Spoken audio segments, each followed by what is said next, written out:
around here because some guys will have they're not sometimes they're not respecting me. The words were harsh, so I told them that I had my son here also. He's always guarding here those who is disrespectful because they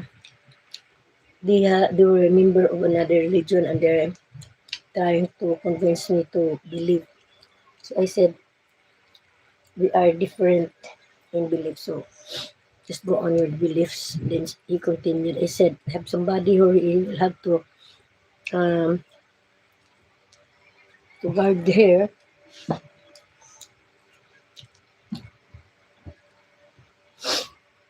He's like Hercules. I said he's like Hercules, and he will have to um,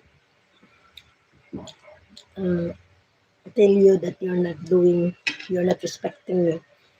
Then they change their topic. I said, you get out now from my channel.